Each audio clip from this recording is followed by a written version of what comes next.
그날 동전은 땅에 떨어졌지만 진짜로 떨어진 건 두 집안의 자존심이었습니다.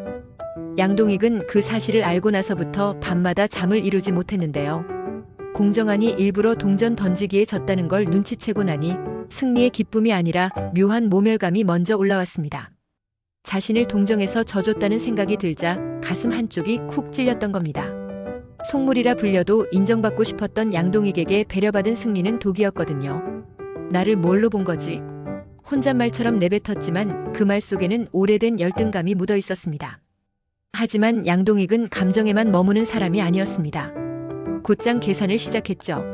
상인회장 승계 문제를 확실히 잡아야 했고 이를 발판으로 시의원 출마까지 연결해야 했습니다. 그 곁에는 늘 차분한 얼굴의 차세리가 있었습니다. 차세리는 선출의 신임을 얻어 집안 재산을 관리해온 인물답게 상황을 냉정하게 읽고 있었는데요. 당신이 흔들리면 안 돼요. 감정은 잠시 접어두세요. 차세리의 말은 부드러웠지만 단호했습니다. 양동익은 그 말에 고개를 끄덕였지만 마음 깊은 곳에서는 공정한에 대한 복잡한 감정이 가라앉지 않았습니다. 질투인지 분노인지 아니면 인정받고 싶은 마음인지 스스로도 헷갈렸습니다.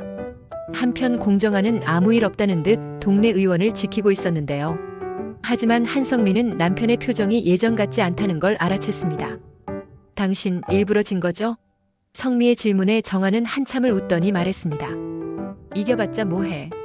그 사람은 이겨야 사는 사람이잖아. 그 말은 대범해 보였지만 어딘가 씁쓸했는데요. 공정한 역시 자존심이 상처받지 않은 건 아니었습니다.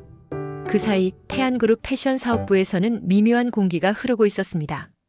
양현빈은 갑자기 공주아에게 차갑게 거리를 두기 시작했는데요. 이전까지는 농담을 건네고 먼저 다가오던 현빈이 어느 순간 업무적인 말만 남기고 돌아섰습니다.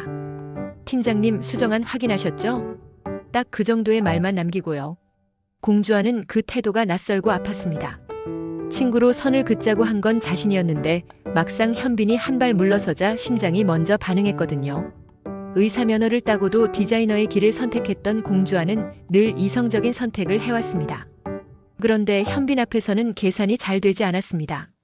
박준혁은 그런 주아를 조용히 지켜봤습니다. 주아야, 흔들리는 건 나쁜 게 아니야.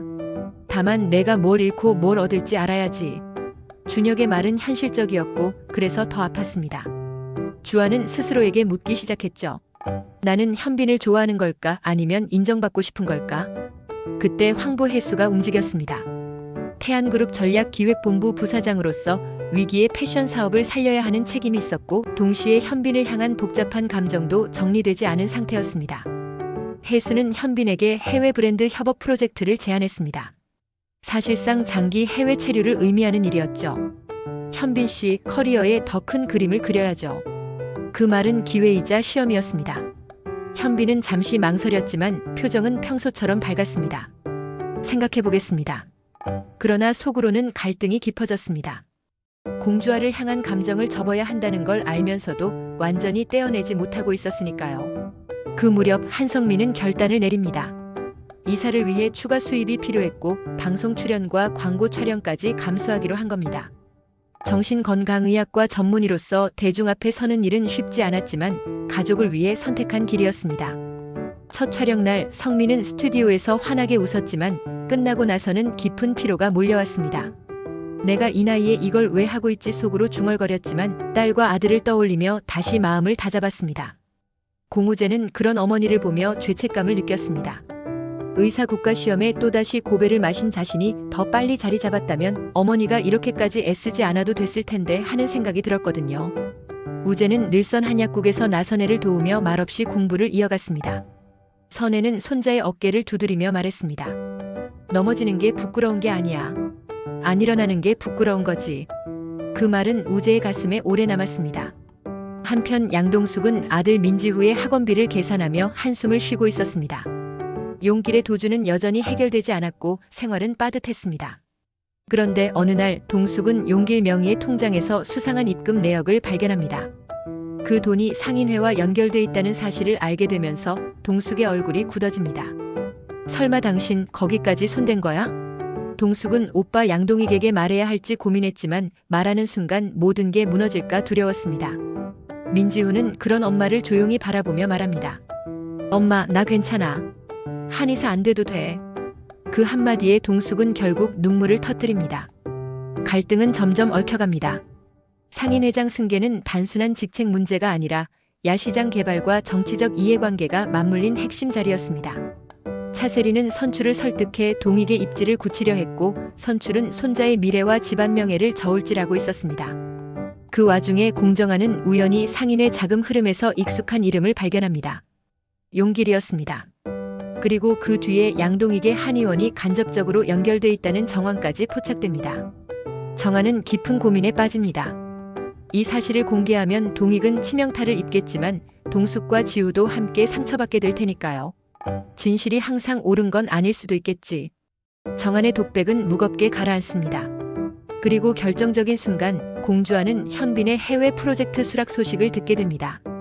차갑게 거리를 두던 이유가 자신 때문이라는 걸 직감합니다. 나 때문에 떠나는 거예요? 주아의 질문에 현빈은 잠시 웃다가 말합니다. 아니요. 제 선택입니다. 하지만 그 말은 너무 늦게 내린 선택처럼 들렸습니다. 주아의 마음은 갈라집니다. 디자이너로서 성장해야 하는 길과 의사 면허를 가진 자신만의 정체성, 그리고 현빈을 향한 감정이 한꺼번에 흔들립니다. 그리고 그 순간 황보혜수는 새로운 인사를 발표합니다. 패션 사업부 구조조정. 그 명단에 공주아의 이름이 포함될 가능성이 있다는 소문이 돌기 시작합니다. 이제 사랑도 정치도 가족도 모두 한 줄 위에 서 있습니다. 누가 먼저 떨어질지 모르는 줄타기처럼요. 그리고 마지막으로 나선에는 오래된 서류를 꺼내듭니다. 공기철이 남긴 거래 기록. 그 안에는 과거 양선출과 얽힌 금전 거래 흔적이 남아 있었습니다.